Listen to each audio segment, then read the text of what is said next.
Welcome to EPG Patashala. I am Ravi Korisetter, Senior Fellow, Dr. V.S. Wakankar, Archaeological Research Institute in Bhopal. In this presentation, we will be discussing the importance and role of animals in the day-to-day life of man. And we'd like to understand two basic things about human relationship with the animal world. The main objective is to learn how humans have used animals and have had varied interrelations with animals during various stages of cultural changes. The faunal remains that we recover from archaeological excavations are generally composed of animal bones and human bones. Among the animal bones, we have two broad categories. One group of animal bones may belong to animals which were domesticated, and another group of animal bones may belong to the animals which were hunted. In any case, man and animal have a prolonged association right from the earliest stages of the Paleolithic. But on a regular basis, man-animal relationship became interdependent from the time man became a food producer. Now, those animals which have become part and parcel of human society are generally referred to as domesticated animals, and those animals which were hunted and then which do not live in the man or human environment are called wild animals. It is necessary for us to understand when and where the animals that have been domesticated were first identified by human ancestors, and who were the first to domesticate animals, and whether the domestication occurred in one place or in multiple places, or it occurred at one point of time or at different points of time in different regions of the world. And also understand how can we distinguish an animal from a domesticated animal from the wild animal. The most common definition of domestication is man-animal interaction that makes changes in biological, social and cultural dimensions of both humans and animals. So here, animals which have been domesticated are bred in a controlled environment, unlike the wild animals which are free and they are not under any kind of humanly induced control. Now, when the animal is brought up or bred under controlled environment, over a period of time, biological changes occur, and the relationship between man and a particular animal becomes more and more dependent. Animals have played a very important role in the subsistence economy of human societies, not only in the past but also in the present. It has also been observed by archaeozoologists that prolonged domestication of animals, particular type of animals, bring about morphological changes in the animal. For example, wild animals have a robust physique as opposed to very delicate physique of the domesticated animals. And they also play a very important role in the day-to-day activities of man. There are, among the domesticated animals, some have an important role to play in the food economy, while others have important role to play in other economic activities. And for example, transportation of goods or animals which are called beasts of burden. When man established trade networks, goods were transported with the help of animals, pack animals, for example, cattle, camel, horse, etc. Now, what is a domestic animal? Domestic animal is dependent on humans for its shelter, food, water and care in general. Wild animal is an animal which lives in nature, not given shelter by humans, that gets its own food and water, and one that is not under human control or care. Feral animal, an animal in a wild or uncontrolled state, especially after escaping from captivity or domestication. Captive animal, an animal being in a state of confinement or imprisonment, example, zoo or a circus. Tame animal, is not a dangerous animal, dangerous to humans. Mild, undisciplined animal. Example, tamed elephants. Now these are the broad categories that we have made in classifying animals which have come into human interaction over a period of time. Now domestication does not take place in one single way. There are multiple ways in which human and animal interaction can grow over a period of time. So archaeozoologists have identified several pathways which explain the way in which human and animal interaction became more and more interdependent. In this particular slide, we find that there are three broad pathways that have been identified which may lead to increasing interdependence between humans and animals. The first one is commensal pathway, where animals have a partnership relationship between human populations, and then that leads to direct breeding. For example, dog and then pig and chicken. Now prey pathway, here the prey means an animal which was hunted and so on and so forth for some time, but later on it gets into human environment and becomes dependent on human care and control. For example, you have varieties of cattle and buffalo, and these were the animals which were very easily available for human interaction in the natural environment, and over a period of time this particular prey pathway, because these were the animals which constituted an important segment of human diet. So this particular dependence on the animal meat gradually gave rise to keeping them under their control. This is called prey pathway. Now directed pathway, it is prey as well as competitor. It leads to human control and also leads to further direct breeding. There are examples such as horse, varieties of horse, ass, camel, and so on and so forth. Why not all animals were domesticated by man? This can be understood from the perspective of 4 or 5 points that are outlined here. For example, why so few animals could be domesticated is because they should be hardy. The young animal should survive removal from its mother. They should have an inborn liking for humans. They should be comfort living. They should be useful to humans, and they should be easy to tend. When it comes to understanding these aspects, very important among them is that their usefulness to humans.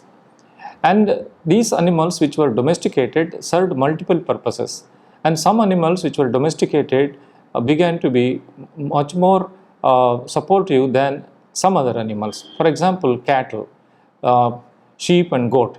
While they are living, they produce wool, they produce milk, and while they are dead, they produce adequate amount of meat. So on a regular basis, their yield gave rise to surplus availability of some of these animal products. That also facilitated in increasing the economic prosperity of the people who had domesticated these or such animals. Major questions on the origin of domestic animals. Where were they domesticated? When and how long ago, that it means? Which is the earliest domesticated animal we have in the archaeological record? What species were they domesticated from? Did it happen separately or in multiple places or at different times? How did it happen?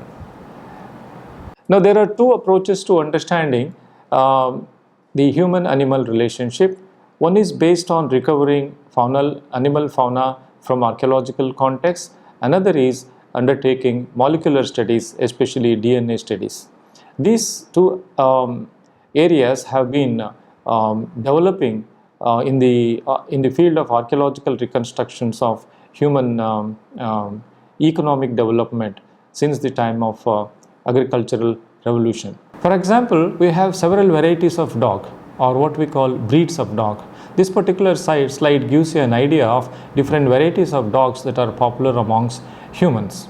Now, what is the relationship of this dog with similar looking animals, for example, wolf? Both dog and wolf belong to the same family. But then while dog is domesticated, it has undergone morphological changes, whereas wolf, which was not domesticated, has retained its wild characteristics.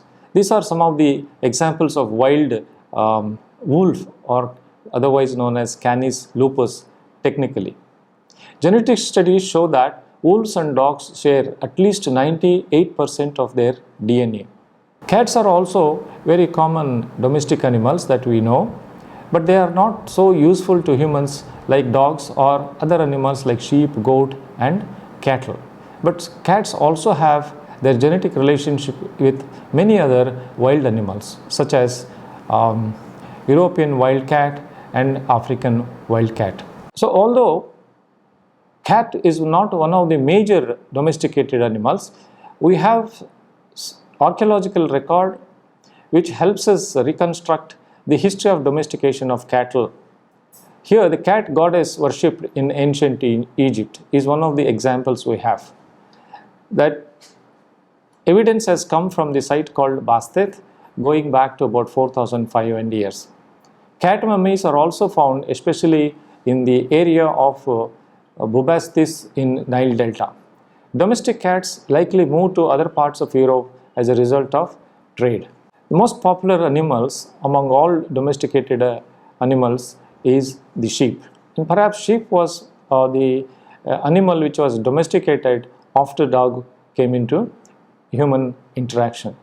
We have varieties of sheep, wild sheep, distributed across different parts of the world, and the first domestication of sheep has been found in Southwest Asia. This slide gives you examples of some of the varieties of sheep that we know through their biological study.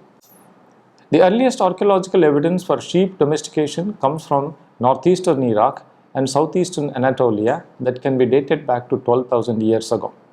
So after dog, certainly sheep was the first animal which was domesticated by man. Now this sheep was followed by the domestication of goats. And it is also called poor man's cow because it can adapt to variety of environments. Savanna grasslands as well as semi-arid grasslands as well.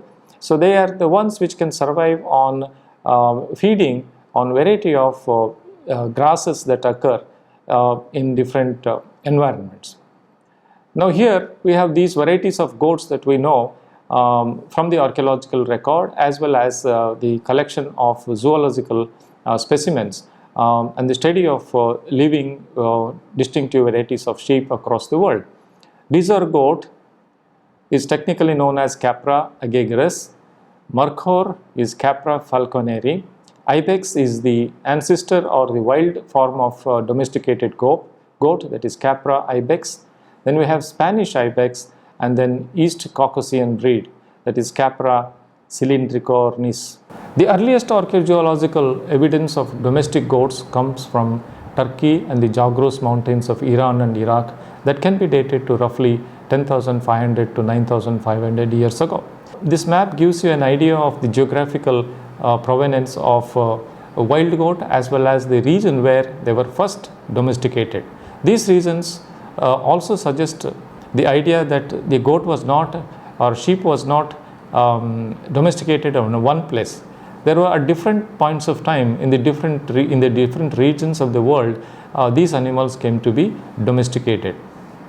Now Anatolia is southern Turkey. Zagros mountain is in the region east of the Mediterranean region, which is also popularly known as the Fertile Crescent area, where the modern countries like Syria, Lebanon, Iran, Iraq and so on, the famous rivers like Tigris and Euphrates flow through. And the Zagros mountains were the place where even wild varieties of wheat and barley also occur. And this was the area where we have clear evidence of very early domestication of sheep and goat as well as wheat and barley. Followed by what is these Zagros mountains, and further eastwards into the Indian subcontinent we have the Baluchistan region where we have a site called Mehergar which is given as the evidence of earliest domestication of sheep and goat. Cattle plays a very, very important role in the economy of human societies living in any part of the world. We all know its day-to-day use as well. And we also know from archaeological instances where the cattle, particularly the bull, was a symbol of fertility as well as a cult animal. Here we see that cattle performing their role in the agricultural activity as well as traction animals, where their bullock carts became very, very important for transportation of goods overland from one part of the culture area to another part of the culture area as well as beyond. Bos indicus and Bos taurus are two distinctive varieties of cattle we know in the archaeological record. Bos indicus is definitely, as the name indicates, is of Indian origin, and Bos taurus is another variety which occurs outside India but most commonly found in Africa. Bos indicus differs from Bos taurus in terms of the presence of a prominent hump and the characteristic horns they have. So Bos indicus has very prominent hump as well as very prominent or elongated horns. Long horns and hump are distinctive features of Bos indicus, whereas in the context of Bos taurus, these two are missing. Zebu cattle are characterized by prominent hump, long face, usually steep upright horns and a dewlap. The taurine cattle predominates the temperate lands of Europe, West Africa, the Americas and Northern Asia. Zebu cattle, on the other hand, are found in the hot, arid and semi-arid regions of South Asia and Africa. It is no exaggeration to say that Bos indicus played an important role in the shaping of civilizations, mainly through the innovation of milking and the land cultivation using the plough. Aurochs are ancestral cattle. They don't survive today, they are extinct. So it has been suggested by archaeozoologists that all living modern cattle varieties or breeds are descendants of this particular auroch. These aurochs range from the west coast of the Pacific through Asia and Europe to the eastern coastlines of the Atlantic Ocean, and from the northern tundra southwards into India and North Africa. In the history of domestication of cattle, archaeozoologists have identified three important events. One is domestication of cattle in Africa, in North Africa and Southwest Asia around 10,500 years ago. Another is Indian cattle domestication that occurred in the northwestern part of the subcontinent, and then in China, where we have evidence of cattle domestication taking place around 10,600 years ago. In addition to these three broad geographical areas where the earliest evidence for domestication of cattle has been found, within the Indian subcontinent we have 3 or 4 centers where possible independent domestication of cattle might have occurred, particularly in the context of emergence of Neolithic cultures. In the southern Neolithic, in the central Indian Neolithic and in Western Indian Neolithic context, there are cattle bones which do represent independent domestication processes leading to their interaction, prolonged interaction with human societies who in the incipient stages of agricultural economy. Next to the cattle, we have buffalo playing an important role in the subsistence economy of human societies. Though cattle and this particular animal enters human society little later than the Neolithic period. We have evidence of domestication of cattle coming from the Bronze Age civilization of the Indus Valley. There are so many representations on the surface of pottery and on seals, the existence of this animal amongst the Bronze Age communities of the greater Indus Valley. Now we have 2 or 3 varieties of buffalo which are commonly found in the archaeological record. One is swamp buffalo, popularly known as Southeast Asian, seen in Southeast Asia and China.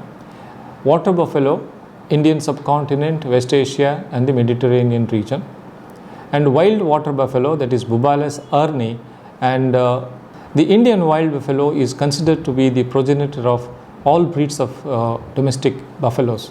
The Indian wild buffalo was once common across the Indian subcontinent. Pig is another animal which has played an important role in the subsistence economy of human societies, and its domestication has been very well documented from the archaeological context.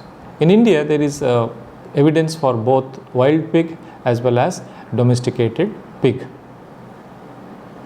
Domestic pigs are all descended from one common species, the wild boar, Sus scrofa. This is still a relatively common animal found in many countries throughout Europe, Asia, and North Africa. This wide geographical distribution of wild boar has presented a special challenge to those interested in identifying the initial sites of pig domestication. Horse has also played a very important role, and the presence or absence of horse in the archaeological record has also been an important issue, particularly in the context of understanding the decline of the Indus civilization as a result of invasion by the Aryans, who were horse riders. So most archaeologists are very keen on establishing the antiquity of domestication of horse in India, and they are very keen that they have evidence of horse bones either in the context of Bronze Age civilization or even earlier. The questions when, where and why horses were first domesticated are still topics of hot debate. We have these couple of varieties of horse as shown in this particular illustration. Now wild ass and horse, they seem to have a common ancestor, and the duties these animals perform is very obvious from the slides that are on display here. In the megalithic context, the presence or absence of horse can be made out by either by direct evidence of the faunal remains of the horse, or indirect evidence in the form of various types of objects relating to ornaments of horse and horse riding equipments. In the context of megalithic culture of Vidarbha in central India, we have very clear evidence in the megalithic context, various types of objects of ornaments related to horse which have been documented. Then in arid environments, we have another heavy duty animal, camel, and the camel is also known as the ship of the desert. Means it can survive in very harsh arid environments for several hours, and also transport goods to long distances, not only goods but also help humans movement across the deserts as well. We have evidence of camels coming from Bactriana. This is a two-humped camel used in Balochistan, that is Sistan area, and in Central Asia, Anau culture. And dromedary camels is domesticated in Arabia, used since 3rd and 2nd millennium BC, but not in the Indus Valley. Two-humped camel, which are common in Central Asia, go back to 3rd millennium BC. One-humped camel, common in Southern Arabian Peninsula towards the end of the 2nd millennium BC. Northern Africa, parts of East Africa and Asia are as far as East Asia and India, these varieties of camels are found. Archaeologically, the earliest evidence for domestication come from the site of Sari Sokta in central Iran, where clay vessels containing camel dung and cloth woven from a combination of camel and sheep hair were recovered. The site can be dated to approximately 2600 BCE. In summary, we can say that various definitions of domestications are available in the literature, but essentially there are two ways for defining a domestic animal. The first is based on biological aspect, while the second refers to animal in social and cultural context of human societies. Also, the theories of domestication of animals have both biological and cultural sides, since both animal and humans have to adjust to each other in constant changing cultural complexity of human society. Both of these definitions are mainly related to human control over animals. animal mobility and of the reproduction. So this particular quadrant, we have tried to highlight the importance of animals in the economy of human societies, and that we have also tried to identify when and where distinctive types of animals which have been domesticated were first domesticated, and the role they played in the economy of these societies, particularly those animals which were not primary source of food and those animals which were primarily helpful in organizing trade and so on have been identified. Animals like cattle performed both purposes. They also were a source of support in terms of regular availability of meat, as well as their ability to perform in agricultural operations as well. Animals such as ass, horse, camel, they were basically beasts of burden. Long distance trade could be undertaken because of the power these animals possessed. Ability of these animals to remain in harsher environments was an important factor. Horse could introduction of horse into human society was a revolutionary step, because horses could move from place to place much faster than other animals as well. And domesticated animals are very important, because on a regular basis their daily yield of products also played a very important role in the subsistence economy, as well as the generation of surplus both agriculturally and otherwise. If you go through this particular presentation together with the e-text, your understanding of the intricacies of domestication processes will also be clearer to you. Thank you.